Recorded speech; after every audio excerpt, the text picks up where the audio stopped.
Welcome to Silent Queen's Reckoning. I'm so glad you could join us today. Now let's dive right into the story. Chapter 1. The check for $74 million was still warm from the bank printer when Victor Hale told his pregnant wife to leave his house. Natalie Vale stood in the marble foyer with one hand pressed beneath her ribs, where the baby had begun to move whenever voices rose. Rain glittered against the tall glass doors behind her. Her suitcase was at her feet because Victor's assistant had packed it before Natalie even came home from her doctor's appointment. Victor did not look like a man ending a marriage. He looked like a man admiring a clean desk. His dark suit had no wrinkle. His silver watch flashed each time he turned the check between his fingers, and his mouth held the faint, satisfied curve Natalie had once mistaken for confidence. "You should be grateful," he said. "Most women in your position would get nothing." Beside him, Marissa Crane crossed one long leg over the other on the ivory bench near the staircase. She wore Natalie's emerald silk scarf around her throat. The scarf had been a birthday gift from Natalie's late grandfather, but Marissa touched it as if it were a trophy won in a private war. "Victor, don't be cruel," Marissa murmured, though her eyes were bright with enjoyment. "She's pregnant. She needs somewhere modest and quiet." Natalie looked from the scarf to Victor's face. 5 years of marriage had taught her every polished corner of him. The way his jaw tightened when he lied. The way he watched a room for witnesses before becoming kind. The way he enjoyed humiliation more when he could pretend it was business. "The house is mine," Natalie said quietly. Victor laughed once, short and sharp. "The house was purchased through Hale Residential Holdings. My company. My accounts. My lawyers. You signed what I put in front of you because you never understood money." Natalie felt the baby shift again. Not a kick this time. More like a warning from a tiny person already tired of listening to fools. On the console table lay the documents Victor had arranged for her. A separation agreement. A confidentiality clause. A demand that she vacate by midnight. A waiver of any claim to the $74 million settlement Hale Group had received that morning from its failed lawsuit against a supplier. That settlement was the reason for the performance. 3 months earlier, Victor had been pale and sleepless, pacing the bedroom at 2 a.m. because his company was drowning in debt. Natalie had offered help through a quiet family office she never named. Victor had refused when he believed the money came from her. Then he accepted when the offer returned through a private credit fund with an elegant logo and no visible connection to his wife. That fund had kept Hale Group alive long enough for the lawsuit to settle. Now Victor had the $74 million, and he wanted to erase the woman he thought had merely stood beside him. "I am 7 months pregnant," Natalie said. "You had your assistant pack my medication into a side pocket without checking the dosage. You changed the locks before I got home. Does your lawyer know you did that?" Victor's smile thinned. "My lawyer drafted the papers." "Did he draft the part where your mistress wears my scarf in my foyer?" Marissa's cheeks flushed, but only for a second. She leaned back, lifted her chin, and smiled as if the word mistress were too small for her. "Exhaustion makes women dramatic," Marissa said, "especially when they have spent years pretending to be above everyone." Natalie did not answer her. She watched Victor, because in any betrayal there was a central coward, and all surrounding cruelty was decoration. "You can keep the old Volvo," Victor said.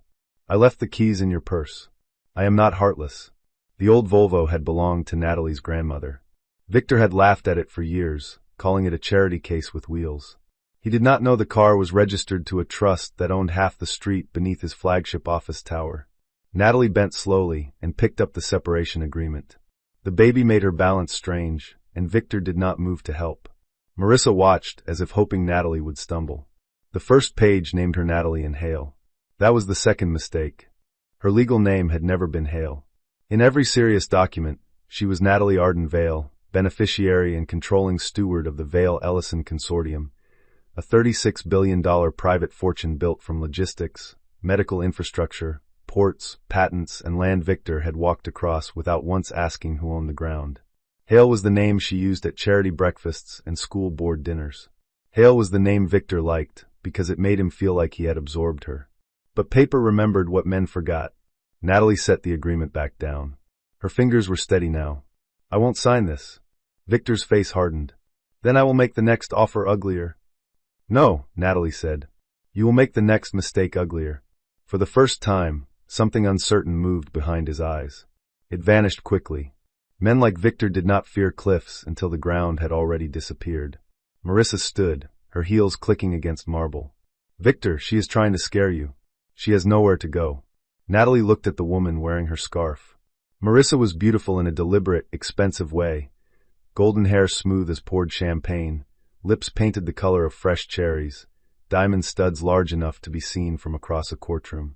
Her beauty had the brittle shine of rented confidence. "Take it off," Natalie said. Marissa blinked. "Excuse me?" "The scarf." Victor stepped between them. "Enough. You don't give orders here anymore." Natalie glanced around the foyer. The Italian marble had been selected by her grandmother. The chandelier had been restored by a craftsman paid through a Vail foundation. The portrait over the fireplace was a loan from a private collection, whose owner sent Natalie holiday cards every December. She gave a small, tired smile. "Victor, I never needed to give orders here." Her phone vibrated in her coat pocket. One message appeared on the screen from Eleanor Price, her chief counsel. "Are you safe?" Natalie typed with one thumb. "For now. Begin with the house." The reply came before Victor finished his next sentence. "Done." Outside, beyond the rain-streaked glass, 2 black cars rolled silently through the gate. Victor noticed the headlights and frowned. "Who is that?" Natalie picked up her suitcase, then paused because even now she would not let him believe she was running. "Someone who reads documents before signing them." The doorbell rang through the house like a verdict. Chapter 2. Victor hated surprises unless he had paid for them. His frown deepened as the house manager hurried across the foyer, confused because Victor had already dismissed most of the staff for the evening. The older woman opened the door, and rain-cooled air swept inside with 3 visitors. Eleanor Price entered first, silver-haired, narrow-eyed, and dressed in a charcoal coat that looked more judicial than fashionable. Behind her came Marcus Flint, head of Vail Private Security, a broad man with a calm face and hands folded in front of him. The third visitor was a city marshal holding an envelope protected beneath his raincoat. Victor's gaze moved over them with irritated suspicion. "This is private property," he said. Eleanor removed her gloves finger by finger. "Yes, that is why we are here." Natalie saw the exact moment Victor recognized the type of woman he could not charm. Eleanor did not perform intimidation. She simply occupied space as if nonsense were a stain she had no intention of stepping in. "And you are?" Victor demanded. "Eleanor Price, counsel for Arden Vail Holdings and several associated entities." She looked at Natalie, and her expression softened by one precise degree. "Mrs. Vail, are you injured?" Victor's eyes snapped toward his wife. "Mrs. what?" Natalie did not answer. She felt the baby's small pressure under her palm and focused on breathing evenly. Conflict could make a room feel hot, but panic had never helped a woman win. The marshal stepped forward. "Victor Hale." "This is absurd," Victor said. "Whatever this is, you can speak to my attorney." "You have been served." The marshal handed him the envelope. Victor took it because people like him always took paper. Paper had made him rich. Paper had hidden his affair. Paper, he believed, could be made to obey him. Eleanor spoke while he opened it. "Effective immediately, the property at 114 Briar House Lane is under enforcement notice due to fraudulent occupancy declarations and unauthorized lock changes against the controlling owner." Marissa's hand went to the scarf at her throat. Victor stared at the document. "Controlling owner?" "Arden Vail Holdings," Eleanor said. "Mrs. Vail's family office acquired the property 9 years before your marriage through Briar Lane Preservation Trust. Hale Residential Holdings has never owned the residence. Your name does not appear on the deed, the trust schedule, or the insurance policy." The silence that followed had weight. Victor looked at Natalie as if she had changed height in front of him. "You told me this house was complicated." "It was," Natalie said. "You stopped listening after you heard you could host clients here." Marissa stepped closer to Victor. The movement was small, but Natalie noticed it. Marissa had believed she was standing beside a castle. Now she had heard the foundation crack, and her body had chosen shelter before pride could object. Victor recovered enough to sneer. "Fine. She owns the house. Let her keep it. I have $74 million and a company to run." Eleanor's eyes did not move. "The $74 million is also under review." Victor's face went still. That was the first real payment of the night. Eleanor opened a slim folder. Hale Group received emergency bridge financing through Northbridge Medical Infrastructure Fund. The loan covenants required disclosure of material domestic litigation, asset transfers above $2 million, and executive conduct that could affect company valuation. Your attempt to remove Mrs. Vail from her home, coerce a separation agreement, and conceal personal expenditures tied to Ms. Crane may trigger immediate audit rights. Marissa's voice sharpened. Personal expenditures? Natalie looked at her. Did you think the penthouse lease, the jewelry, and the Capri trip were paid from Victor's personal account? Marissa's mouth opened, then closed. The scarf trembled slightly at her throat. Victor crushed the envelope in one fist. You have been spying on me. No, Natalie said. You submitted reimbursement requests to a company with accountants. Marcus Flint gave a quiet cough that might have been amusement if he were a less disciplined man. Victor pointed at Eleanor. Get out of my house. Eleanor glanced around the foyer. Again, not your house. The sentence landed with the clean satisfaction of a door shutting. Natalie should have felt triumphant. Instead, she felt suddenly tired. Her back ached. The baby pressed downward. The man in front of her had once sat on the bathroom floor at 2 a.m, holding her hair, while morning sickness broke her open. Had that man been real? Or had he only been patient while he believed she was useful? Victor stepped toward her. Marcus moved half a pace. That was enough. Victor stopped. What do you want? He asked, and his voice had lost its polish. Natalie lifted her eyes to his. Tonight? My medication. My grandmother's scarf. And for you to leave this property. Marissa made a soft sound of outrage. You cannot throw us out in the rain. You were comfortable throwing out a pregnant woman at 7 months, Natalie said. Color rose high in Marissa's cheeks. She reached for the scarf, then hesitated, as if removing it would admit defeat. Natalie waited. So did everyone else. At last Marissa untied it with stiff fingers and placed it on the console table. Natalie did not touch it. Some things needed cleaning before they could come home. Victor looked at the security men visible beyond the open door. You planned this? No, Natalie said. You did. I only answered. Eleanor stepped beside her. Mrs. Vale, your car is ready. Victor's eyes narrowed at that name. Vale. As in Vale Ellison? Natalie watched recognition crawl through him piece by piece. Vale Ports. Vale Hospitals. Vale Logistics. Vale Patents. A family so private that business magazines used old photographs and cautious verbs. A fortune people in his circles spoke of the way sailors once spoke of storms, with greed and fear mixed together. Marissa whispered, Victor? He did not look at her. For 5 years, Natalie had seen him dismiss her old clothes, her quiet schedule, her refusal to appear on society pages. He had called her simple. He had called her safe. He had never imagined safety could be a locked vault with his name outside it. Natalie picked up her suitcase again. You have 30 minutes, Eleanor told Victor. Anything belonging to Mrs. Vale or the residence stays. Victor's lips parted, but no command came out. As Natalie stepped into the rain, Marcus opened an umbrella over her. Behind her, the foyer glowed gold and white, a beautiful stage where the wrong actor had just forgotten his lines. She did not look back until she reached the car. Victor stood in the doorway holding the served papers. Marissa stood behind him without the scarf, suddenly ordinary in the borrowed light. The baby kicked once, hard. Natalie rested her palm over the movement. I know, she whispered. We are not done. Chapter 3. Natalie did not go to a hotel. Victor would have expected a hotel. He would have called managers he knew, charmed concierge desks, searched for her name on reservation lists, and told himself that locating her meant controlling the story. He understood public rooms. He did not understand private networks. Marcus drove through the rain to a limestone townhouse in the West End, a quiet property with no visible nameplate and a garden hidden behind black iron gates. The house belonged to the Vale Ellison Consortium, though on city records it appeared under a boring maintenance trust that no gossip columnist had ever found interesting. Inside, warm lamplight touched old wood floors. A nurse named Dana waited in the hall with a medical bag. Eleanor had arranged everything in less than 20 minutes because powerful women did not need panic when they had systems. Blood pressure first, Dana said gently. Natalie sat on a cream sofa while the cuff tightened around her arm. Her hands began to shake only after the door closed behind Marcus. It annoyed her, not because fear was shameful, but because Victor would have enjoyed seeing it. Dana noticed and said nothing. She simply put a glass of water within reach. Eleanor stood by the fireplace scrolling through updates on her tablet. Security changed the Briar House access codes. Inventory team arrives at 8 in the morning. Victor and Ms. Crane left at 11:16 p.m. after attempting to remove 2 suitcases, 3 pieces of artwork, and a wine collection that never belonged to him. Natalie looked up. He tried to take the Turner sketch? He claimed it was a gift from a client. It was loaned by my aunt. Marcus was firm. Despite everything, Natalie almost laughed. The sound came out thin and brief, but it loosened something in her chest. Dana removed the cuff. Your pressure is elevated, but not dangerous.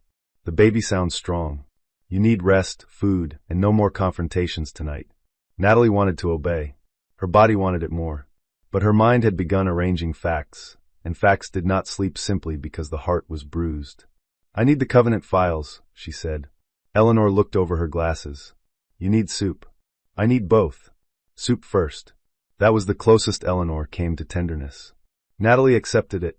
While Dana warmed food in the kitchen, Natalie opened the tablet Eleanor handed her and reviewed the timeline. Victor had received confirmation of the $74 million settlement at 9:12 a.m. At 9:31 a.m., he had emailed his attorney asking for immediate domestic cleanup. At 10:04 a.m., Marissa had posted a private story from a jewelry boutique with the caption, New Life, New Rules. At 2:17 p.m., Victor had ordered the house locks changed. At 4:40 p.m., his assistant had packed Natalie's suitcase. At 5:05 p.m., Natalie had been listening to her obstetrician explain fetal hiccups. She stared at that timestamp longer than the others. Eleanor's voice lowered. There is more. Natalie looked up. Victor scheduled a board call for tomorrow at 9. Agenda says settlement allocation, leadership continuity, and family office debt retirement. He plans to announce that Hale Group is fully independent and repay Northbridge early. With the settlement. Yes. Can he? Technically, if he cures the debt and no default is declared before transfer, he can reduce our leverage. That is why tonight matters. Natalie set the tablet on her lap. Victor was not only cruel. He was moving fast. If he repaid the bridge loan before the audit trigger was invoked, he could frame everything as a private marital dispute and keep the company intact long enough to move assets. Marissa had not been the reason for his hurry.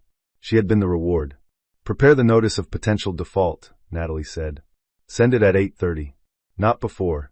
Eleanor's brow lifted. Why wait? Because I want him on the board call when it lands. For the first time that night, Eleanor smiled. It was not a warm smile. It was better. Natalie leaned back, feeling the baby's steady presence under her ribs. She had hidden her family name from Victor at the beginning, because she wanted to know whether he could love an ordinary woman. Later, she hid it because admitting the truth felt like confessing she had built a marriage on an experiment she was ashamed of. She had told herself privacy protected them both. Now she understood privacy had protected only him. Her phone buzzed. Victor. She let it ring. It stopped, then began again. Eleanor watched her. You do not have to answer. I know. Natalie accepted the call on speaker. Victor's voice came sharp and breathless. What the hell are you doing? Resting. Do you think this is funny? No. You humiliated me in my own home. Natalie closed her eyes for 1 second. Victor, you threw your pregnant wife out after receiving money that exists because my fund saved your company. Humiliation is not what happened to you. Humiliation is what you attempted and failed to complete. There was silence. Then his voice dropped. How much of it is yours? No apology. No concern. No question about the baby. Only measurement. Natalie opened her eyes. Good night, Victor. Natalie, don't you dare hang up. We can discuss this like adults. I was angry. Marissa pushed. The lawyers were aggressive. You know how these things become bigger than they are. Eleanor's expression did not change, but her eyes sharpened. Natalie understood then that Victor had moved from command to negotiation. The speed of it was almost insulting. You changed the locks, Natalie said. A mistake. You packed my medication. I did not supervise that. You let another woman wear my grandfather's gift. It was a scarf. There it was. The smallest sentence, somehow worse than all the large betrayals. Natalie's hand stilled over her belly. No, she said. It was a warning, and I finally heard it. She ended the call. The townhouse became quiet except for rain and the faint sound of Dana setting a bowl on a tray. Natalie looked at Eleanor. Tomorrow he loses the story. And after that? Natalie touched the place where the baby had gone still, perhaps soothed by the return of silence. After that, he loses the room. Chapter 4. Victor opened the 9 o'clock board call with a smile broad enough to hide a battlefield. He sat at the head of the conference table on the 32nd floor of Hale Tower, framed by a wall of glass and a city washed clean by last night's rain. He had chosen the navy suit Natalie used to like, the one that made investors call him disciplined and journalists call him self-made. On the table before him lay the settlement summary, a repayment schedule, and a press statement describing Hale Group's triumphant return to strength. Triumphant was Victor's favorite word when someone else had paid the price. Around the table sat 6 directors, 2 senior executives, and his general counsel, Peter Lang, who had the bloodless complexion of a man paid to make bad ideas sound inevitable. Marissa was not supposed to attend, but she hovered in the adjacent glass office, wearing cream cashmere and diamonds she had no reason to own at 9 in the morning. Victor liked seeing her there. She reminded him what victory was for. "Ladies and gentlemen," he began, "yesterday Hale Group reached a $74 million settlement that changes our immediate future. I propose we use a portion to retire the Northbridge facility ahead of schedule, restore market confidence, and move forward without restrictive oversight." Board member Claudia Reyes frowned. "Ahead of schedule? We have pending expansion obligations." "Expansion requires independence," Victor said smoothly. "Northbridge served its purpose. Now we remove the leash." Peter Lang nodded. "The facility allows early repayment." "Then let's vote," Victor said. His phone lit up beside the folder. An email banner appeared. Notice of potential default and preservation demand. Victor's smile did not move, but his eyes did. Another phone chimed. Then another. Around the table, directors glanced down. Peter Lang opened the email first. His face changed so subtly most people would have missed it. Victor did not. Lawyers looked calm when things were expensive. Peter looked calm when things were fatal. "Peter?" Claudia said. Victor kept his voice light. "Probably administrative noise from Northbridge." Claudia read from her screen. "This notice cites executive misconduct, undisclosed related party benefits, coercive domestic conduct involving a protected family member, misuse of company resources, and attempted asset transfers." The room cooled. Victor's hand closed around his pen. "This is a personal matter being exaggerated." Another director, Owen Bell, scrolled rapidly. "They are demanding preservation of all emails, expense records, travel records, security footage, and communications with Marissa Crane." Marissa's head lifted behind the glass. Claudia looked toward the office. "Why is Ms. Crane here?" Victor's jaw tightened. "She is a consultant on brand partnerships." "Since when?" Owen asked. "Since I hired her." "Through what approval process?" Victor's pen snapped between his fingers. It was a small sound, but everyone heard it. Peter cleared his throat. "We should pause before any vote." "No," Victor said. "We will not let a lender interfere with leadership decisions because my wife is angry." Claudia's eyes sharpened. "Your wife is connected to Northbridge?" Victor did not answer quickly enough. In boardrooms, a delayed answer often carries more truth than a confession. The conference room door opened. Eleanor Price walked in with a younger attorney and a court reporter. Behind them came Natalie. She wore a black maternity dress beneath a camel coat, her hair pinned low at her neck, her face pale but composed. There was no jewelry on her except a thin gold band on her right hand, an old family ring she had stopped wearing after Victor said it looked unfashionable. Every person at the table stood except Victor. Natalie noticed. So did everyone else. "This is a closed meeting," Victor said. Eleanor placed a folder on the table. "Not to the controlling creditor exercising audit rights." Peter Lang stood halfway. "We have not acknowledged default."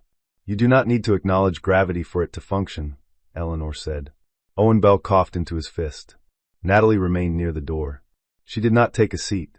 Her presence unsettled Victor more than an argument would have. He had prepared for tears, accusations, perhaps threats. He had not prepared for stillness. Claudia looked from Natalie to Victor. "Mrs. Hale, are you representing Northbridge?" Victor almost smiled at the mistaken name, perhaps hoping the error would shrink her. Natalie answered before he could. "My name is Natalie Arden Vale. I am the controlling steward of the Vale Ellison Consortium, which owns the majority interest in Northbridge Medical Infrastructure Fund." No one moved. Outside the glass walls, the city continued without mercy. Claudia sat down slowly. Owen whispered something that sounded like a prayer. Peter Lang looked at Victor with the exhausted resentment of a lawyer whose client had hidden the one fact that mattered. Marissa opened the glass office door. "Victor, what is she talking about?" Natalie finally looked at her. "The money." Marissa's lips parted. Victor stood. "This is theater." "No," Natalie said. "Theater was last night. This is governance." Eleanor distributed documents. For the record, Mrs. Vale is not here to manage a domestic dispute. She is here because company resources appear to have been used for undisclosed benefits to Ms. Crane, because executive judgment has been materially compromised, and because Mr. Hale attempted to use a settlement funded by creditor support to exit oversight while concealing relevant conduct. Victor leaned forward on both hands. Natalie, stop this. The word this carried everything he did not want named. Stop the audit. Stop the exposure. Stop being someone larger than the woman I could dismiss. Natalie met his eyes. Yesterday you told me most women in my position would get nothing. The room held its breath. Today I am here to determine whether your company still gets anything. That was when Victor finally understood the $74 million had never been the end of his crisis. It had been the bait he swallowed whole. Chapter 5. Marissa Crane had imagined many versions of this morning. In the best version, Victor announced a clean future, signed something impressive, and took her to lunch where people noticed the diamonds at her ears. In another, Natalie cried on the phone, and Victor looked burdened but relieved. In every version, Marissa became the woman chosen after the dull wife failed to hold a powerful man. None of her versions included standing behind glass while that wife introduced herself as a $36 billion problem. Marissa gripped the door handle until her knuckles paled. The board members no longer looked at her as a beautiful disruption. They looked at her as evidence. Evidence had a way of making beauty feel cheap. Victor turned toward Natalie, lowering his voice as if intimacy could be used like a curtain. Can we speak privately? No, Natalie said. You owe me that. Her expression did not change, but something in the room flinched on her behalf. I owe our child a record of what happened, she said. I owe myself the dignity of not hiding your choices. Claudia Reyes folded her hands. She had served on boards long enough to know when silence became complicity. Mr. Hale, before this continues, did you authorize company funds for Ms. Crane's travel, residence, or jewelry? Victor looked at Peter Lang. Peter looked at the table. Marissa's stomach tightened. Brand development expenses, Victor said. Preliminary partnership work. Natalie opened one of the folders. Capri, Monaco, Aspen. A penthouse lease under Cresswell Hospitality. 12 invoices from a personal stylist. 2 diamond purchases routed through client entertainment. Ms. Crane's brand development appears to require very little brand and extensive development. Owen Bell made the mistake of almost smiling. He corrected his face quickly. Marissa stepped into the room. I worked for those opportunities. I attended meetings. Eleanor turned a page. You attended one meeting in Monaco. It lasted 40 minutes. The invoice submitted afterward included a 6-night suite, 2 spa treatments, and a private yacht deposit. Marissa's face burned. I did not submit invoices.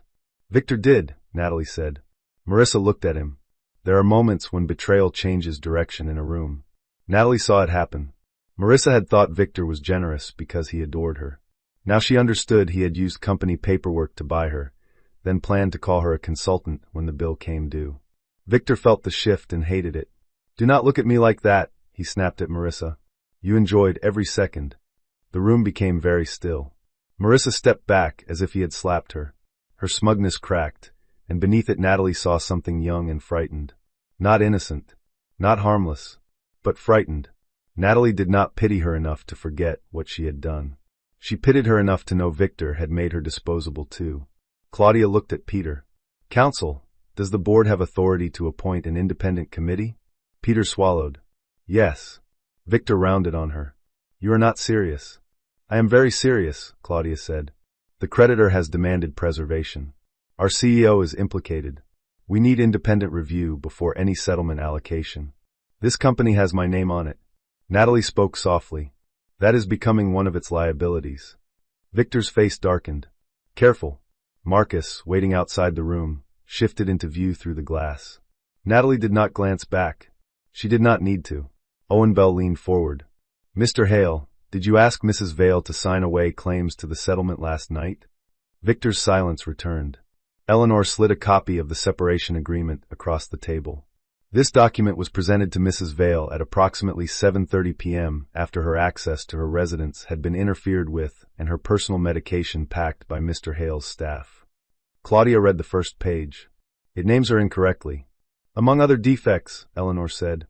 Peter closed his eyes for 1 second. Victor jabbed a finger toward Natalie. She hid who she was. For 5 years she lied. That accusation finally touched something raw. Natalie looked at him for a long moment. Her voice stayed even, but the room felt the restraint inside it. I told you I had family assets. I told you I used my own counsel. I told you not to build your pride on assumptions. You heard old money and decided it meant a few trusts and a vacation house. You heard privacy and decided it meant weakness. That was not my lie, Victor. That was your appetite. Claudia's face softened briefly, then hardened again into business. Victor laughed, but there was no humor left in him. So what happens now? You take my company because I hurt your feelings? No, Natalie said. If Hale Group survives, it will be because the employees, vendors, and patients depending on your infrastructure deserve better than your feelings. That mattered. Hale Group was not merely a vanity company. Its divisions supplied hospital equipment, rural clinic systems, and emergency transport software. Victor had built parts of it well before ambition curdled into entitlement. Natalie would not burn thousands of livelihoods just to warm her hands at his downfall. But she would not allow him to hide behind those livelihoods either. Eleanor addressed the board. Northbridge is prepared to forbear from immediate acceleration if the board forms an independent committee, freezes discretionary executive compensation, preserves the settlement funds in escrow, and places Mr. Hale on administrative leave pending review. Victor stared. Administrative leave? Claudia looked around the table. One by one, directors avoided Victor's eyes. That was how power left him. Not with shouting. With people deciding he was no longer the safest place to stand. All in favor of forming the committee and accepting interim conditions? Claudia asked. Hands rose. Not all at once. That would have been merciful. They rose one by one while Victor watched. Marissa stood by the glass door, diamonds trembling at her ears. Natalie felt no joy exactly. Joy belonged to cleaner victories. This was something heavier, a necessary correction made in front of witnesses. Victor's chair scraped back. You think this is over? He said. Natalie gathered her folder. No. I think this is finally documented. Chapter 6 by noon, the story had begun to leak. It did not break all at once. It seeped through private text chains, investor calls, executive assistants, and one junior analyst who posted the phrase Hale Board Emergency on an industry forum before deleting it too late. By 3, 2 business reporters were calling Hale Group's communications office. By 4, Victor's photograph had vanished from the company's homepage carousel. Natalie spent the afternoon at the townhouse with Dana nearby, Eleanor on video calls, and a cup of ginger tea cooling untouched beside her. She reviewed documents while pretending not to feel each wave of emotion. Anger was simple. Betrayal was not. Betrayal had rooms inside it. One room held Victor teaching her to make risotto badly on their 2nd anniversary, both of them laughing at the smoke alarm. Another held him last night, telling her most women would get nothing. She could not yet reconcile those rooms. Perhaps she never would. At 5:20, Eleanor ended a call and looked up. Victor retained crisis counsel. Good, Natalie said. Maybe someone will advise him to stop speaking. He did not. Natalie closed her eyes. Eleanor turned the tablet toward her. A statement had been sent from Victor's personal media contact to 3 journalists.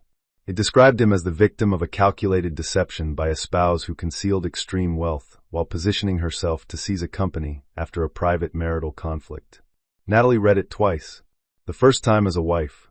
The second time as the woman who would answer. He is calling me a predator, she said. Yes. While I am pregnant with his child. Also yes. Dana appeared in the doorway. Blood pressure. Natalie almost protested, but Dana's face allowed no negotiation. She submitted to the cuff while Eleanor waited. The numbers were high again.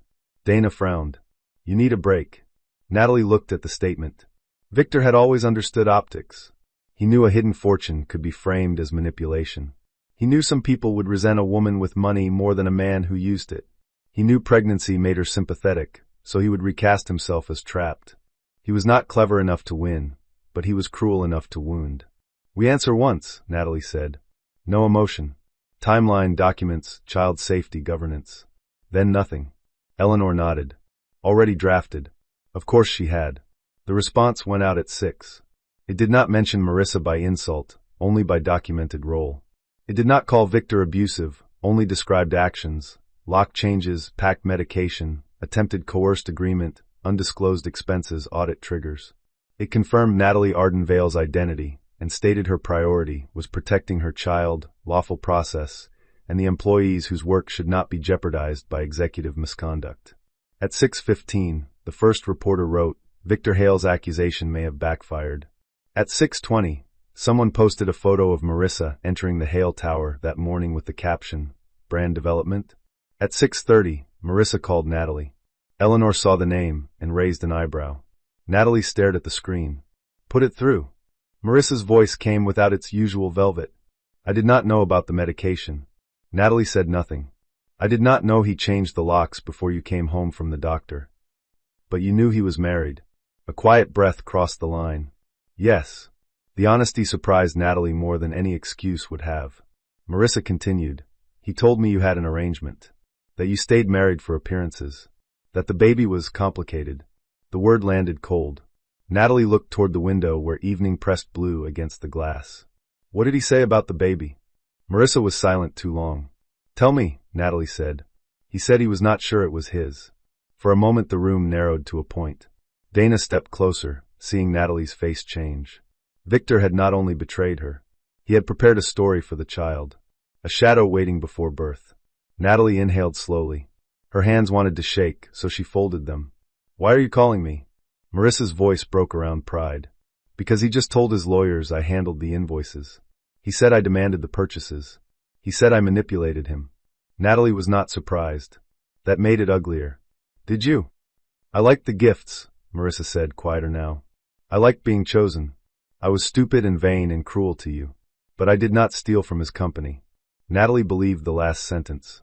Not because Marissa deserved belief, but because Victor's pattern was already visible. He distributed blame the way he distributed affection, only when it benefited him. "Preserve everything," Natalie said. "Messages, emails, receipts, voice notes. Do not meet him alone. Get your own lawyer." Marissa sounded startled. "You are helping me?" "No. I am helping the truth stay intact." There was a small, ragged laugh. "You really are not what he said." Natalie's mouth tightened. "Neither is he." After the call ended, Dana checked the baby's heartbeat. Strong, steady, alive. Natalie listened with one hand over her eyes. Eleanor waited until the monitor was put away. "Do you want to add the paternity smear to the record?" Natalie thought of her child one day reading headlines, old statements, court filings. The instinct to protect rose like fire. "Not publicly," she said. "Not unless he forces it. My baby is not a weapon." Eleanor nodded, approval flickering beneath her professional calm. That night, Natalie slept badly. She dreamed of doors locking and unlocked them one by one until she woke before dawn with a clear thought. Victor had taken her silence as emptiness. Now he would learn silence could be storage. Chapter 7, The Independent Review, began with emails. Emails are dangerous because people write them while believing tomorrow will be kind. Victor's inbox was a museum of confidence. He had directed assistants to categorize Marissa's travel under client development. He had asked finance to smooth out jewelry receipts. He had told Peter Lang that Natalie's signature would be easy because she did not like conflict. That line made Eleanor pause. Natalie read it without expression. She did not like conflict. That part was true. What Victor failed to understand was that disliking conflict had made her patient, observant, and difficult to provoke into mistakes. By the third day, the review had enough to freeze Victor's access to company discretionary accounts. By the fourth, the board extended his leave. By the fifth, 3 creditors besides Northbridge requested briefings. Victor responded by arriving at the townhouse gate. Natalie saw him through the security monitor at 7:40 a.m., standing in a dark overcoat with rain dampening his hair. He looked less polished than usual. Not ruined, not yet, but sleepless around the eyes. A man discovering that money could buy doors but not always open them. Marcus appeared in the hall. "He says he needs 5 minutes. Eleanor, on speaker from her office, said, "Absolutely not." Natalie watched Victor press the intercom again. There was a time she would have answered before he had to ask twice. That memory made her angry at herself, then sad for the woman who had called endurance love. "Let him into the front parlor," she said. "Record everything." Eleanor sighed. "Natalie, 5 minutes." With Marcus in the room. Victor entered smelling of cold rain and expensive cologne. His eyes went first to her belly, and for one fragile second Natalie hoped he might ask about the baby. He did not. "You need to call off the review," he said. Hope died cleanly. Natalie sat in an armchair with a pillow at her back. She had learned the previous night that standing too long made her ankles swell. Victor noticed the pillow and looked away as if her pregnancy inconvenienced his anger. "No," she said. "You are going to destroy Hale Group. The review is designed to prevent that. Do not use that boardroom voice with me. It is the only voice you respond to." His mouth twisted. "You enjoyed it, sitting there while everyone looked at me like a criminal. You presented a coerced separation agreement to your pregnant wife after changing the locks on a house you did not own. I was furious because you lied about who you were. You were furious because the woman you underestimated had records." Victor paced once to the window. Marcus stood near the door, silent and inconvenient. "We can fix this," Victor said. He turned back, softening his face with visible effort. "Natalie, we are having a child. We should not be at war." The word child in his mouth made her body go still. "Then say it," she said. "Say what?" "Say you did not tell Marissa you questioned whether the baby was yours." Victor's face changed by half an inch. "Enough." Natalie felt something inside her close, not violently but with final precision. "You did," she said. "I was angry. You were preparing a defense. I never would have used it. You already used it. You put doubt in another woman's mouth before your daughter took her first breath." Victor blinked. "Daughter?" The question escaped him before strategy could stop it. Natalie stared. They had not told anyone the baby's sex. She had found out at the appointment the afternoon he packed her suitcase. She had planned to tell him over dinner, before she discovered dinner had been replaced by exile. For the first time, grief broke through her composure. "Yes," she said. "A daughter." Victor's expression flickered. Shock. Calculation. Maybe a thin blade of regret. "Natalie?" "No." He stepped toward her. Marcus moved. Victor stopped, anger returning because grief gave him no advantage. "You cannot cut me out of my child's life. I am not trying to, but you will not use her to reach me, my assets, or my decisions. You think a custody court will like this? A billionaire heiress hiding behind security while alienating a father?" There he was again, rehearsing headlines. Natalie's sadness hardened into clarity. "Custody courts also read messages," she said. "They read medical timelines. They read threats. They read financial records. Most importantly, they read patterns." Victor leaned close enough that Marcus shifted again. "Be careful, Natalie. People hate women like you. Women with money? Women who pretend to be victims while holding all the power." She looked at him then, really looked. The man before her was not a stranger. That was the terrible part. He was an extension of every small dismissal she had forgiven. Every joke about her old clothes. Every complaint that her caution made him feel judged. Every time he had called her calmness cold, because it resisted his version of events. "Power," she said quietly, "is not the same as safety. Last week I was living with a husband who could smile at me over breakfast and plan to remove me by dinner. Yesterday I learned he told another woman our child might not be his. I have resources, Victor. That is why you failed. But do not confuse your failure with my protection." For once, he had no immediate answer. Natalie stood slowly. "Your 5 minutes are over." Victor's eyes dropped to her belly again. "I want to be told when she is born. Through counsel." The words hit him harder than she expected. Maybe because they were not angry. They were administrative. He had been moved from husband to case file. Marcus opened the door. Victor paused at the threshold. "You will regret humiliating me." Natalie sat back down, exhausted but steady. "No," she said. "I regret trusting you. The humiliation is yours."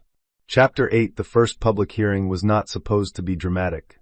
It was a preliminary injunction proceeding in a commercial court, scheduled to address preservation of Hale Group settlement funds and access to records. The courtroom had beige walls, practical lighting, and the stale hush of expensive disputes. Still, by 9 in the morning, every seat was filled. Reporters lined the back. Hale employees sat together in tense clusters. Marissa arrived in a dark suit with no diamonds, flanked by her own attorney. Victor entered last, wearing the careful sorrow of a man coached to appear wounded but not weak. Natalie arrived through a side entrance with Eleanor. She wore navy, flat shoes, and no visible sign of wealth beyond the quality of the coat that draped around her shoulders. Her pregnancy could no longer be hidden. The courtroom saw it before they saw her face. The whispering changed. Victor saw it too. His jaw flexed. The judge, Honorable Miriam Sloane, had a reputation for disliking theater. That was why Eleanor wanted this courtroom. Judge Sloane did not reward volume. She rewarded receipts. Peter Lang argued first. He described Northbridge's actions as disproportionate and personally motivated. He said Hale Group risked severe harm if settlement funds remained frozen. He referred to Natalie as Mr. Hale's estranged spouse more often than necessary, each time attempting to shrink her from creditor principal to angry wife. Judge Sloan let him speak for 12 minutes before asking, "Counsel, did Mr. Hale disclose his marital conflict before attempting repayment of the Northbridge facility?" Peter hesitated. "The conflict was private. That was not my question." Natalie watched Victor's fingers tighten on the table. Peter adjusted. "No, Your Honor. Did he disclose the expenses associated with Ms. Crane? They were categorized as business development." "That also was not my question." The courtroom became very quiet. Peter said, "No, Your Honor." Eleanor rose. Natalie had seen Eleanor dismantle billion-dollar claims in rooms where no one raised a voice. Still, watching her in court was different. She did not attack. She arranged facts so neatly that the opposing side appeared to have walked into a cage and locked it themselves. "Your Honor," Eleanor said, "this is not a case about a lender disliking a borrower. This is a case about a borrower accepting emergency financing under strict covenants, receiving a substantial settlement, and immediately attempting to remove oversight while concealing executive conduct that created material risk." She presented the timeline. Settlement confirmation. Domestic removal. Separation waiver. Lock change. Marissa expenses. Early repayment agenda. Each item was simple. Together, they formed a shape no apology could soften. Then Marissa's attorney stood. Victor turned sharply. Marissa did not look at him. Her attorney requested permission to submit preserved communications relevant to expense authorization and representations made by Mr. Hale. Judge Sloan allowed it. Peter objected. Judge Sloan overruled him before he finished. The messages appeared on the courtroom monitor. Victor to Marissa, "Let me handle accounting." "You are worth it." Victor to Marissa, "Once settlement clears, Natalie signs and disappears. Then no one can question what I spend on my future." Victor to Marissa, "If she fights, we raise doubts about the pregnancy and her hidden money. Public hates a lying heiress." The last message changed the air. Natalie's ears rang. She had known the substance. Seeing the words enlarged above a judge's bench was different. For 1 second, she was not a consortium steward or creditor principal. She was a mother reading a threat against a child who had not yet opened her eyes. Her hand moved to her belly. Across the room, Victor looked at the monitor as if someone else had written his private thoughts in his voice. Judge Sloan's face did not change, but her pen stopped moving. Peter whispered fiercely to Victor. Victor shook his head once, his composure cracking. "That is taken out of context." Judge Sloan looked over her glasses. "Mr. Hale, you will not speak from counsel table unless instructed." He sat back, flushed. Eleanor did not gloat. She simply said, "Your Honor, we request continued preservation of settlement funds, expedited forensic review, and an order preventing destruction or alteration of corporate communications." Judge Sloan granted nearly everything. Not because Natalie was wounded, because Victor had been foolish enough to document the wound as strategy. When the hearing ended, reporters surged toward the hallway. Marcus formed a path. Natalie moved slowly, aware of cameras, aware of whispers, aware of Victor behind her. "Natalie!" His voice followed her. She stopped despite Eleanor's warning glance. Victor stood a few feet away, pale with anger and something like fear. "You let her submit private messages." Natalie looked at Marissa, who stood near the wall trembling but upright. "No," Natalie said. "You wrote them. You are turning everyone against me. You keep confusing exposure with betrayal." A reporter lifted a phone. Eleanor stepped forward, but Natalie raised one hand. She would not give a speech. Speeches fed headlines. But some sentences deserved witnesses. "You tried to make my daughter a rumor before she was born," Natalie said. "Remember that when you wonder why the door closed." Victor's face emptied. Natalie walked away. Outside, courthouse steps gleamed after another morning of rain. She paused at the top, breathing carefully while cameras clicked. The baby moved beneath her coat, a small insistent roll. Natalie looked down and whispered, "I heard you." Chapter 9. The injunction changed everything except Victor's pride. Hale Group's settlement funds moved into escrow. The independent committee hired forensic accountants. Victor's access badge was deactivated so discreetly that he learned of it only when the elevator refused to rise above the lobby. Someone recorded him shouting at building security. By nightfall, The clip had reached every investor who once praised his control. Natalie did not watch it. She had more important work. The consortium team gathered in the townhouse dining room, where old portraits looked down on laptops, annotated contracts, and half-empty cups of coffee. Eleanor led the legal strategy. Claudia Reyes joined by encrypted video from Hale Tower. A restructuring advisor named Jonah Pierce presented options for protecting the company's operating divisions without rewarding Victor. If we force a sale under pressure, Jonah said, predatory buyers will cut staff and strip the medical systems unit. Short-term recovery, long-term damage. Natalie looked at the chart. The medical systems unit served rural hospitals. One of those hospitals had treated her grandmother after a stroke. Another had delivered babies in a county where no other maternity ward remained open. Victor would accuse her of sentiment if he were in the room. He had never understood that sentiment and strategy were not enemies when both were disciplined. No fire sale, Natalie said. Stabilize the divisions. Remove executive contamination.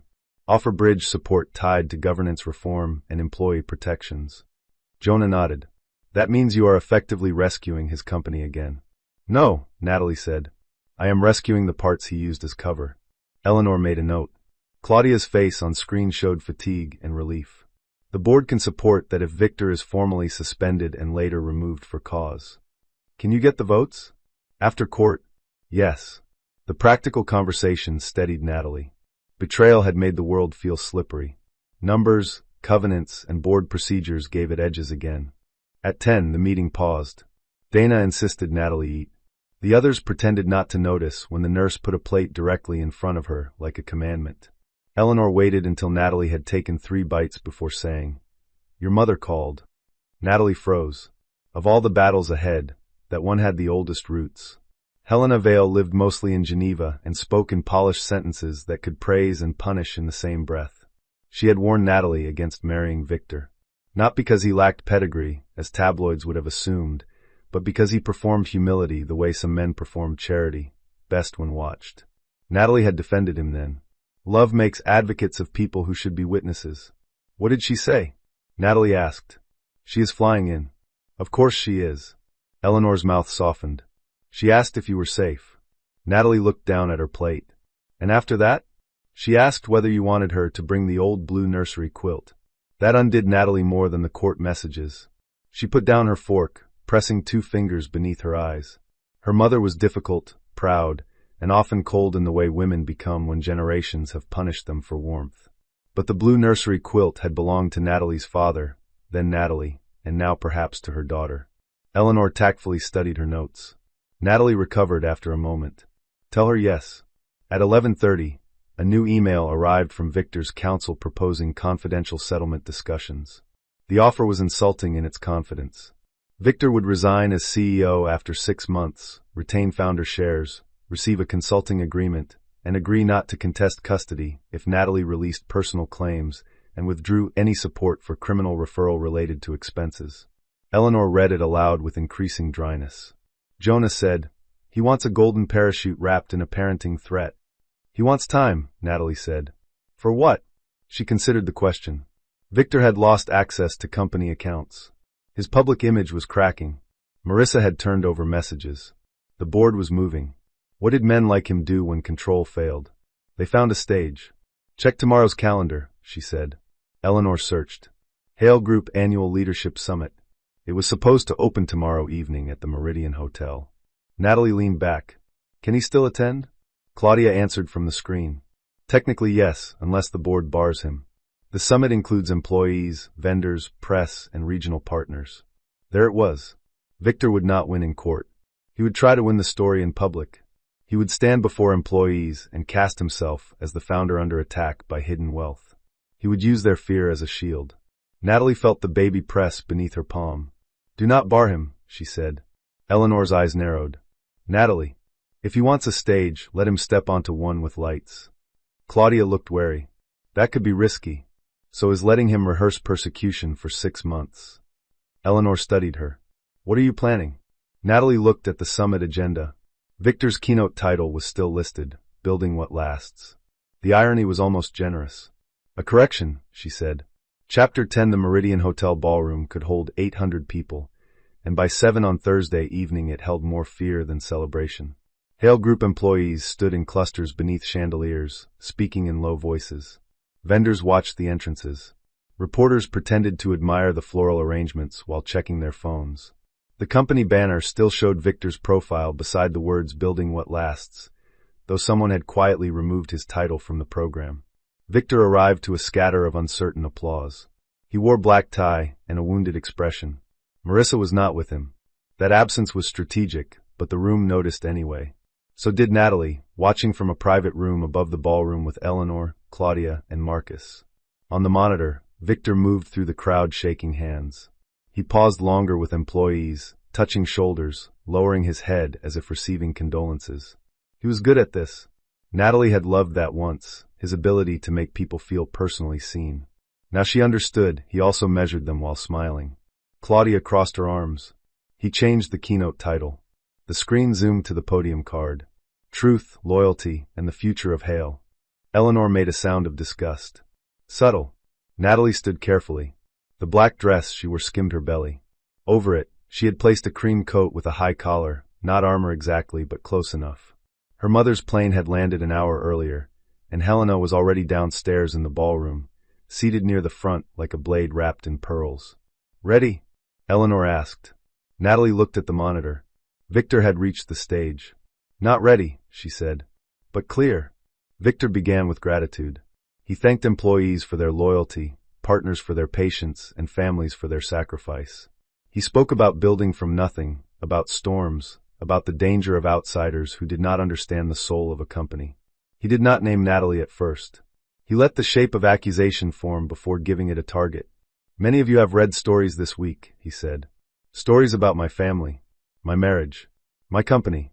I will not dignify every distortion. But I will say this. Hale Group was not built by inherited money hiding in the shadows. The room shifted. Natalie watched employees look at one another. Some were moved. Some were embarrassed. Some were angry because fear needed somewhere to go, and Victor was offering them a direction. This company was built by work, he continued. By late nights, missed birthdays, risk, and loyalty. No private fortune can understand that. Helena Vale, visible in the front row, lifted one eyebrow. Victor saw her, but did not recognize her. That was his mistake. He recognized logos, not lineages. So tonight, Victor said, voice rising, I ask the board and our partners to reject intimidation. I ask them not to let one person's private revenge threaten thousands of jobs. That was the cue. Claudia walked onto the stage from the left. Victor's smile froze. Claudia? She took the second microphone. Thank you, Victor. Since you have raised governance matters in front of employees and partners, the board will provide a brief factual update. The ballroom went silent. Victor leaned close, still smiling for the crowd. Do not do this. The microphone caught it. Every speaker in the ballroom carried the whisper. Natalie closed her eyes for half a second. Even now, he forgot the room could hear him. Claudia turned to the audience. Hale Group's board has formed an independent committee. Settlement proceeds remain preserved by court order. Mr. Hale is on administrative leave pending review. Operations will continue. Payroll is protected. Vendor obligations will be prioritized. No employee should accept rumors that lawful oversight equals abandonment. Relief moved through parts of the room. Victor reached for the microphone. Claudia stepped back. Then the central screen behind them changed. Not to scandal. Not to private messages. Natalie had refused that. Employees did not need a spectacle of marital cruelty to understand corporate risk. The screen showed a restructuring guarantee. Vale Ellison Consortium commits up to $1.2 billion in stabilized financing for Hale Group operating divisions, conditional on independent governance, employee retention protections, and removal of conflicted executive authority. The ballroom inhaled. Victor turned toward the screen as if it had struck him. From the audience, a reporter whispered, $1.2 billion? Claudia continued. This commitment protects the company's mission while review proceeds. It does not protect misconduct. Only then did Natalie enter. She came through the side aisle, not from backstage. Cameras swung toward her. Conversations died in layers. She passed employees who had seen her at holiday parties carrying trays, speaking softly to spouses, leaving before speeches. Many had never known her last name was not a footnote to Victor's. Victor watched her approach with fury breaking through his stage face. Natalie climbed the steps slowly. Claudia offered an arm. Natalie accepted it, because pride was useless if it made a pregnant woman fall. At the podium, she did not look at Victor first. She looked at the employees. "I will be brief," she said. Her voice was not loud, but the microphone carried it cleanly. Hale Group's work matters. The clinics that receive your systems matter. The patients who never know your names matter. Your job should not be held hostage by one man's private choices, including choices made against me. Victor's lips tightened. Natalie turned slightly, enough to include him without giving him the center. "I did not come here to ask you to hate Victor Hale. Hate is unstable. It burns too hot and teaches too little. I came here to say the company will not be destroyed to preserve his pride." The sentence landed harder than any insult. In the front row, Helena Vale watched her daughter with an expression Natalie could not read. Perhaps pride. Perhaps sorrow. Perhaps both, as mothers often carry them braided together. Victor stepped toward the microphone. "And what about our family, Natalie? Will you tell them you hid $36 billion from your husband?" There it was, flung like meat to a crowd. Natalie faced him fully. "I hid nothing that entitled you to cruelty." The room fell into a silence, so complete the chandeliers seemed to hum. Victor's face flushed. "You let me struggle. I saved your company through a fund you respected only because you did not know it was connected to your wife. You deceived me. You underestimated me. Those are different sins." Someone in the audience gasped softly. Someone else began to clap, then stopped, unsure. Natalie looked back at the crowd. "The review will continue. Employees will receive direct updates. Vendors will be contacted by tomorrow morning. No one in this room should have to choose between truth and a paycheck." She stepped away from the podium. Victor remained under the lights, but the stage no longer belonged to him. That was the reversal he could not survive. Not because he had been shouted down, but because he had been outgrown in public. Chapter 11. After the summit, Victor stopped pretending. His lawyers sent aggressive letters. His media allies floated stories about secret heiresses and weaponized maternity. A retired executive gave an anonymous quote claiming Natalie had always seemed cold. Someone leaked that she had refused to take Victor's calls, as if refusing emotional ambush were a crime. The attacks might have worked if Victor had not already shown the world his hand. Employees began sending statements to the independent committee. Assistants described altered expense descriptions. Finance managers produced emails they had quietly saved. A driver confirmed trips to Marissa's penthouse during work hours. A receptionist remembered Natalie arriving at Hale Tower with homemade cookies for a staff fundraiser, while Victor was upstairs arguing that his wife lacked business instincts. Small memories gathered. They mattered because downfall is rarely one dramatic secret. More often, it is 1,000 people finally admitting what they noticed. Natalie spent the next week moving between legal calls, medical appointments, and meetings about the stabilization plan. Her mother stayed in the townhouse guest room and filled the nursery with quiet efficiency. The old blue quilt arrived in tissue paper. So did a silver rattle, 3 boxes of books, and a handwritten note from Helena that read, "You were never foolish for loving. Only human. Now be human and protected." Natalie read it twice, then placed it in the nursery drawer. One evening, she found Helena standing in the half-finished nursery, looking at the crib. "You should sit," Helena said without turning. "Everyone keeps saying that. Everyone is correct." Natalie sat in the rocking chair. Her back hurt. Her feet hurt. Her heart hurt in a less dramatic but more persistent way. Helena adjusted the quilt over the crib rail. "I owe you an apology." Natalie looked up, startled. Helena Vale apologized about as often as eclipses repeated on command. "For what?" "I warned you about Victor as if intelligence should have saved you from pain. That was unfair. Intelligence does not make a woman immune to hope." The words entered quietly and stayed. Natalie looked at her hands. "I thought if I kept the money out of the marriage, I would know what was real." "And did you?" "For a while I thought so." Helena came to stand beside the chair. Her face was composed, but her eyes were tired. "Money reveals. Lack of money reveals. Power reveals. So does inconvenience. You were pregnant and inconvenient to his next ambition. That revealed him." Natalie swallowed. Downstairs, Eleanor's voice carried faintly from a call. Life continued arranging itself around emergency.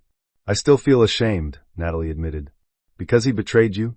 Because I let him close enough to do it." Helena's expression sharpened with maternal anger. "Do not confuse being loving with being careless. He is responsible for what he did with your trust. Natalie closed her eyes. Her mother's hand settled awkwardly on her shoulder, as if affection were a language learned late, but still worth speaking. Your daughter will need that lesson, Helena said. So learn it before she asks. The baby kicked then, strong and sudden. Helena's hand jerked in surprise. For the first time in days, Natalie laughed fully. Helena stared at her daughter's belly with offended wonder. Assertive. She has opinions. Good. The moment did not heal everything. Nothing honest heals everything at once. But it placed one warm stone in the cold river Natalie had been crossing. The next morning, the independent committee delivered its interim findings to the board. Victor had misclassified over $9 million in expenses. He had directed staff to prepare a separation agreement that attempted to waive claims tied to funds he knew were under covenant restrictions. He had failed to disclose a personal relationship with Marissa while routing benefits connected to her through business categories. He had discussed public strategies to undermine Natalie's credibility and her child's legitimacy. The board voted to remove him as CEO for cause. Victor received the news in his lawyer's office. Natalie received it at her obstetrician's office while listening to her daughter's heartbeat. Eleanor texted only one sentence. It is done. Natalie looked at the monitor where the baby's profile floated in gray and white. Tiny nose. Tiny hand near her face. A life still forming, already surrounded by contracts and storms and women determined she would not inherit silence as a family tradition. Good, Natalie whispered. The technician smiled, thinking she meant the heartbeat. Natalie did. She also meant the door closing behind Victor's borrowed throne. Chapter 12 Victor's removal should have sobered him. Instead, it made him reckless. 2 days after the board vote, he filed a petition seeking emergency access to marital assets, claiming Natalie had used hidden wealth to financially isolate him. He also requested immediate shared decision-making authority over the unborn child, arguing that Natalie was likely to flee the jurisdiction. Eleanor read the filing in silence. Then she removed her glasses and pinched the bridge of her nose. He is claiming you are a flight risk because your mother owns aircraft. Natalie, who had slept 3 hours, stared at her tea. Technically the consortium owns aircraft. Please do not help him. The filing was absurd in places, dangerous in others. Victor asked the court to prevent Natalie from making unilateral decisions affecting the child's financial identity, a phrase Eleanor translated as he wants access to trust planning. He accused her of reputational sabotage while attaching articles generated by his own public statements. He described Marissa as a former consultant whose relevance had been exaggerated. Marissa's attorney responded within hours with preserved messages and a statement that Ms. Crane would not participate in any false narrative minimizing Mr. Hale's representations to her. Natalie read that line twice. Marissa was not redeemed, but she was no longer useful to Victor. Sometimes that was enough to make a person tell the truth. Family court moved the emergency hearing to Friday. The courtroom was smaller than commercial court, less crowded, more intimate in a way Natalie disliked. Matters of children should have felt protected, but the room held too many strangers with folders full of private pain. Victor arrived with a new legal team and a softer suit. He had shaved carefully. He carried no visible anger, only wounded fatherhood. It was his best performance yet. When he saw Natalie, his expression shifted into concern. She almost admired the discipline of it. The judge, a practical man named Robert Klein, began by reminding both parties that the child was not yet born and the court would not entertain theatrics. Victor's attorney stood. She argued that Natalie had concealed extraordinary wealth, initiated public actions that destabilized Victor's employment, and surrounded herself with security that limited communication. She described Victor as eager to co-parent and devastated by exclusion from medical updates. Judge Klein looked at Natalie. Mrs. Vale, has Mr. Hale been informed of major medical developments? Eleanor rose. Through counsel, Your Honor. Given documented threats to challenge the child's legitimacy for strategic reasons, direct communication has been limited. Victor lowered his head, the image of a wounded man enduring slander. Eleanor submitted the message from the courtroom monitor in the commercial hearing. If she fights, we raise doubts about the pregnancy and her hidden money. Public hates a lying heiress. Judge Klein read it once, then again. Victor's performance thinned. His attorney said quickly, Your Honor, that message was sent in anger during a marital breakdown. Judge Klein looked over the page. Was the child also conceived in anger, counsel? Because the message concerns a child. No one answered. Natalie felt the baby move, and placed both hands over her belly. She did not want to cry in court. She did not want Victor to see tears and convert them into leverage. But the room blurred briefly anyway. Then Judge Klein asked Victor directly, "Mr. Hale, do you dispute sending this message?" Victor stood. "No, Your Honor, but I was under extreme distress after discovering my wife had concealed a fortune and had influence over my company." "So your response was to threaten doubt over paternity?" "I did not intend to follow through." Judge Klein's face remained neutral. "Intent is comforting to the person who caused harm. Less so to the person harmed." Victor flushed. The judge continued, "At this stage, the court will not issue orders giving either party control over unborn child trust planning. That request is premature and, frankly, troubling. Medical updates will be provided through counsel unless Mrs. Vale consents otherwise. Mr. Hale is restrained from public statements questioning paternity or disparaging the child's legitimacy. Any violation will affect future custody considerations." Victor's jaw worked. His attorney touched his sleeve, warning him not to speak. For once, he listened. After the hearing, Natalie waited in a side corridor while Eleanor handled paperwork. The hallway smelled of old carpet and coffee. She leaned against the wall, suddenly drained. Victor approached despite Marcus stepping into view. "I didn't want the baby," he said. The sentence was not enough.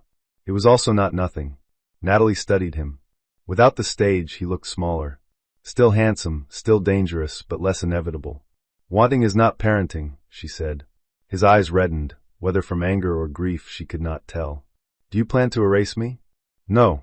I plan to require you to become someone who cannot erase others." He looked away. "That may take a while," she added. For a second, something like a bitter laugh moved through him. "You always did know where to cut."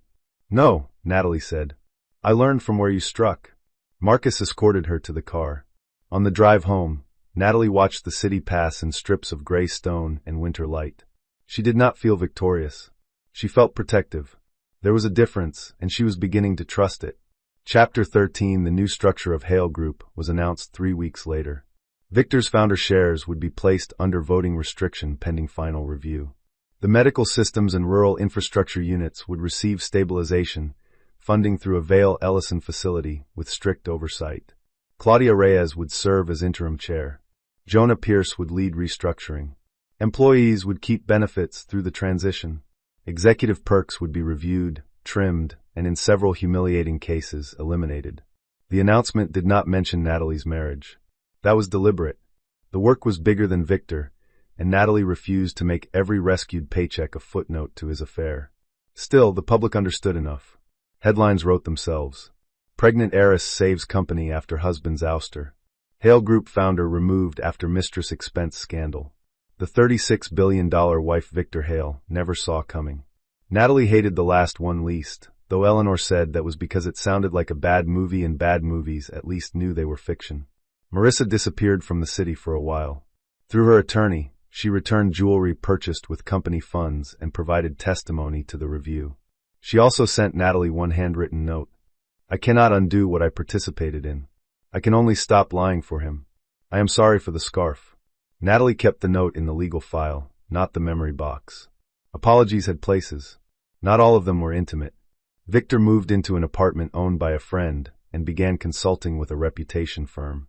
His first attempt at a comeback interview was canceled after the interviewer insisted on asking about the paternity message. His second attempt never aired because the board's final report was released the same morning. The final report was worse than the interim one. It found not only expense misconduct, but a pattern of pressure on subordinates, retaliatory reassignment, and misrepresentation to lenders. It did not recommend criminal charges directly, but it referred certain findings to appropriate authorities. That phrase, cold and bureaucratic, followed Victor like a shadow. Natalie read the report in the nursery at midnight, because sleep had become theoretical. The baby's due date was 3 weeks away. The nursery smelled faintly of lavender and new wood. On the shelf sat books Helena had selected with aggressive literary standards. On the dresser lay folded cotton clothes, so small they made Natalie emotional in ways billion-dollar negotiations did not.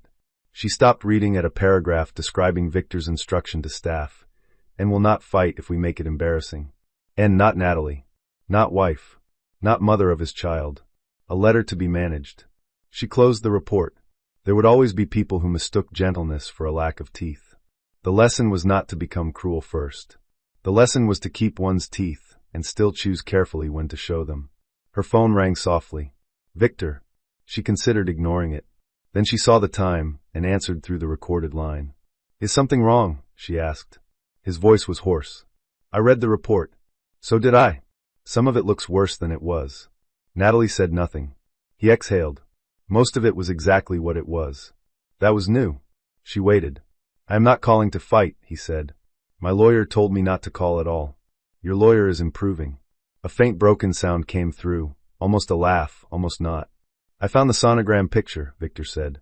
The one from the appointment that day. It was in the side pocket of the suitcase. Natalie closed her eyes. She had wondered where it went. I did not know, he said. You chose not to know. Yes. The word sat between them, small but real. Victor continued. I keep thinking about the foyer. You standing there. I thought you would cry and sign. That is what I thought of my wife. Natalie looked at the crib. Why are you telling me this? Because for the first time, I do not know how to make it sound better. She had no answer for that. Maybe there was no answer. He said, I want to be told when she comes. Through counsel if that is all you allow. But I want to know. I will not challenge paternity. I told my lawyers to put it in writing. Natalie's throat tightened despite herself. That is the minimum, she said. I know. Did he? She did not know. But the sentence did not reach for sympathy, and that made it more tolerable. Good night, Victor. Natalie? She paused. Is she healthy? At last, the question. Late. Insufficient. But aimed at the child rather than the fortune. Natalie rested a hand over her belly. Yes. Victor breathed out. Good, he said, and then very quietly, thank you. The call ended. Natalie sat in the nursery silence for a long time afterward. Forgiveness did not arrive. Neither did rage. Only a tired awareness that people could be monstrous in one chapter and still human in another. That did not restore trust. It only made the truth less simple. Her daughter would need the less simple truth one day. Not yet. For now, she needed warmth, milk, safety, and a mother who had finally stopped apologizing for surviving with resources intact. Chapter 14 Labor began during a board update.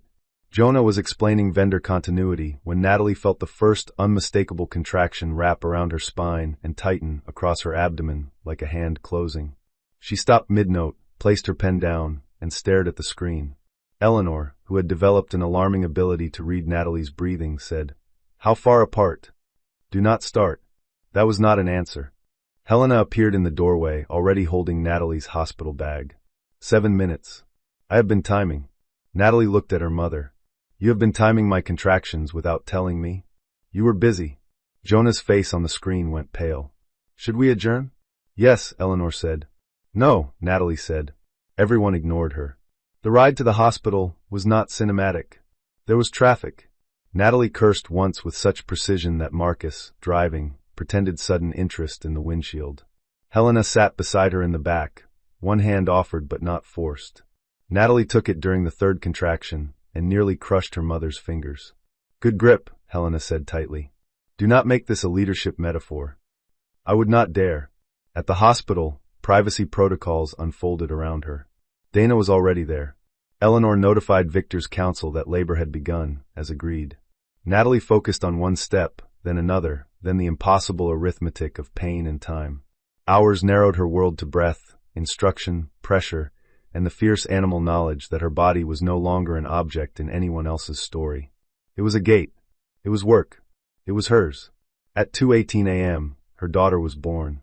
The baby entered the world with a furious cry and a full head of dark hair.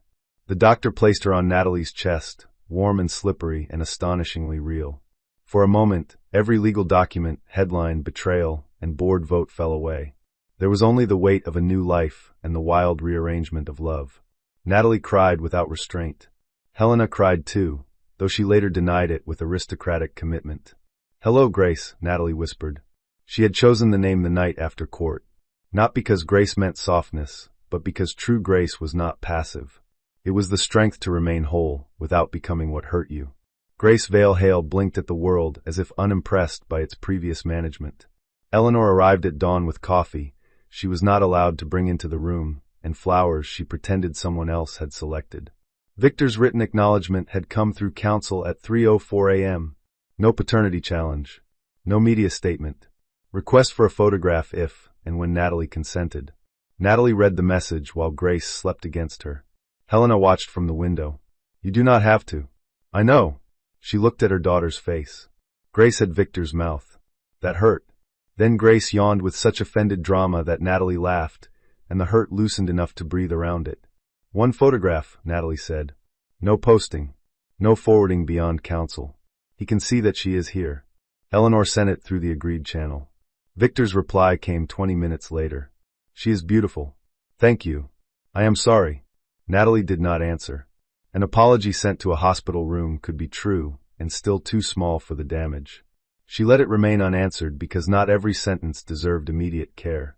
2 days later, she took Grace home to the townhouse. The nursery waited with the blue quilt folded over the chair, not in the crib because Helena had read modern sleep guidelines with the intensity of a hostile takeover. Flowers filled the hall. Staff moved softly. Outside, reporters lingered, but Marcus kept them behind the gates. The world wanted the image of the billionaire mother bringing home the heir after scandal. Natalie wanted a shower and 6 hours of sleep. Grace wanted milk and expressed that desire like a shareholder revolt. Life became smaller and larger at once. In the weeks that followed, Natalie attended meetings in 10-minute bursts between feedings. She approved the final stabilization facility, while Grace slept in a bassinet beside the desk. She signed trust documents that protected her daughter's future without turning her into a prize. She reviewed custody proposals that allowed Victor supervised visits at first, with a path toward more if he complied with therapy, parenting education, and non-disparagement orders. Eleanor called the terms firm. Helena called them generous. Natalie called them necessary. Victor met Grace for the first time in a quiet family center with a social worker present. Natalie watched through a one-way window. He entered looking older. Not ruined in the satisfying way people imagine, but stripped of performance. When the social worker placed Grace in his arms, his face broke. He did not look toward the window. He did not make the moment about being watched. He whispered something Natalie could not hear. Grace slept through it. Natalie cried then too, silently, where no one could use it. Love for a child does not erase what a man did to the child's mother. But if it becomes real, it can become one reason he stops doing harm. Natalie did not trust that possibility yet. She simply allowed it to exist under supervision. That was enough for one day. Chapter 15. 6 months later, Hale Group no longer looked like Victor's monument. The sign on the tower remained, but the company beneath it had changed. Claudia became permanent chair. Jonah completed the restructuring without mass layoffs. The Rural Hospital Systems unit expanded under the Vale facility, and won a public health contract Victor had once dismissed as too modest. Employees received retention bonuses funded partly by clawed-back executive perks. The company was not perfect. No company was. But it was no longer arranged around one man's appetite. Victor settled most civil claims. He surrendered voting control tied to disputed shares, repaid misclassified expenses, and agreed to a 5-year bar from executive roles in companies receiving Vale Ellison financing. Authorities continued reviewing certain referrals, which meant his future remained uncertain in a way money could not immediately repair. Marissa relocated to Boston and, according to her attorney, began working for an actual communications firm where invoices meant what they said. Natalie wished her no harm and no closeness. Briar House was restored room by room. Natalie did not move back immediately. For months, she could not think of the foyer without hearing Victor's voice telling her to be grateful. Then one spring morning, she carried Grace through the front door while sunlight poured across the marble, and the house felt different. Not innocent. Reclaimed. The emerald scarf, cleaned and folded, rested in a drawer in Natalie's dressing room. She did not wear it. Perhaps Grace would one day if she wanted. Perhaps not. Inherited things should be invitations, not chains. On the anniversary of the night Victor tried to exile her, Natalie hosted a small dinner at Briar House. Not a gala. Not revenge theater. Just Helena, Eleanor, Dana, Marcus, Claudia, Jonah, and a few friends who had loved her quietly before the world learned her name. Grace sat in a high chair wearing a bib decorated with tiny lemons. She banged a spoon against the tray whenever conversation became too serious. She has your boardroom style, Claudia said. Efficient? Natalie asked. Terrifying. Helena looked pleased. After dinner, Natalie stepped into the foyer alone. The chandelier glowed above her. Rain tapped softly at the glass doors, just as it had that night. For a moment memory overlaid the present. Victor with the check, Marissa with the scarf, the suitcase at Natalie's feet, the baby moving beneath her palm. She waited for pain. It came, but changed. Less like a blade, more like a scar under weather. Behind her, Grace laughed in the dining room. The sound moved through the house and altered it. Natalie understood then that survival was not the same as returning to who she had been before. That woman had loved with hope and hidden with fear. The woman standing in the foyer now loved with boundaries and protected without apology. She was not harder in the way Victor had predicted. She was clearer.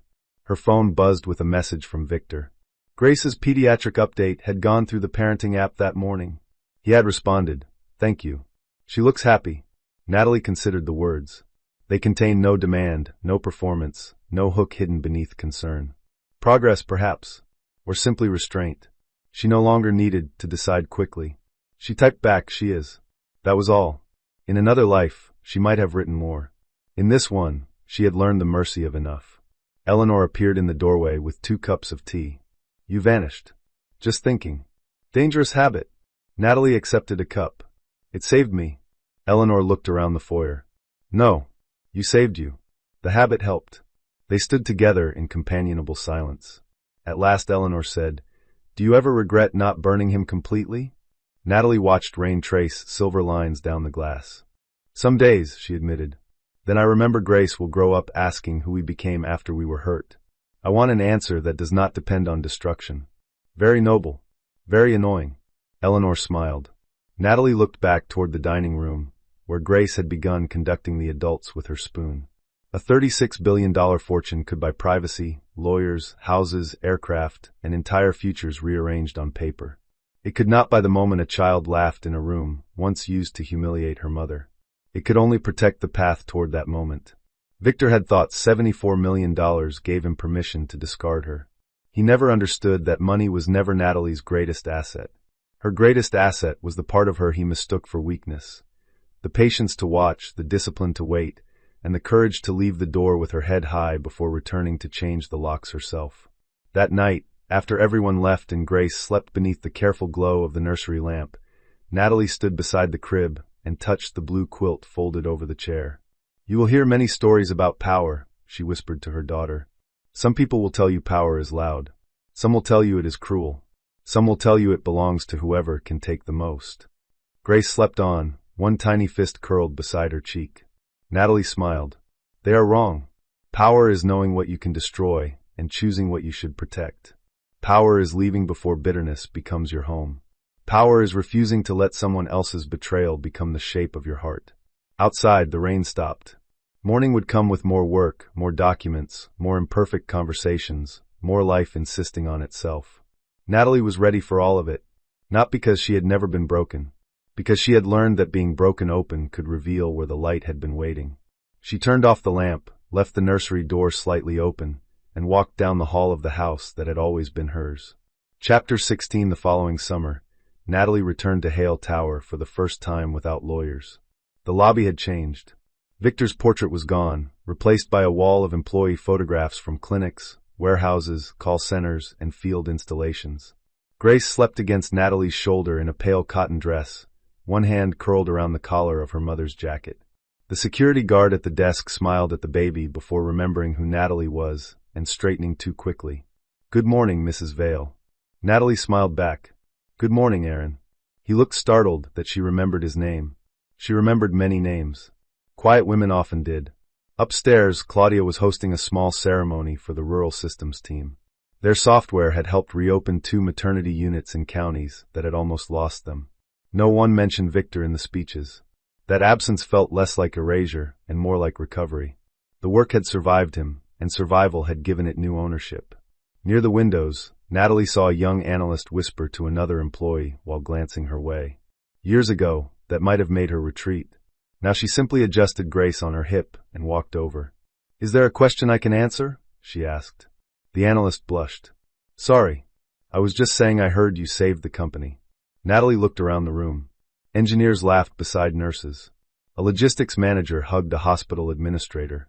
Claudia argued with Jonah over cake portions with the seriousness of a merger. "No," Natalie said. A lot of people saved it. I only stopped one person from using it as a mirror. The analyst seemed to consider that. Then she nodded as if filing it somewhere useful. Later, when the ceremony ended, Natalie took Grace to the window. The city stretched below in bright steel and summer haze. Somewhere in that city, Victor was beginning again in a smaller way, under supervision, with fewer rooms available for his ego. He saw Grace twice a month now. He arrived on time. He did not bring cameras, gifts too expensive for a baby, or complaints disguised as concern. Natalie did not call that redemption. She called it compliance with the first requirements of decency. That was enough for the present. Grace woke and blinked at the skyline. Her tiny fingers opened against the glass, reaching for a world she did not yet know had already tried to bargain over her name. Natalie kissed her hair. "You do not have to inherit my battles," she whispered. "Only my courage." Behind her, the room filled with applause for people whose names would never trend online, but whose work would keep strangers alive. Natalie turned toward the sound, holding her daughter close. The best revenge, she realized, was not watching Victor fall forever. It was building a life so solid that his fall became only one chapter in a much larger story. Subscribe for more stories about quiet women, hidden power, and the moment betrayal meets consequences.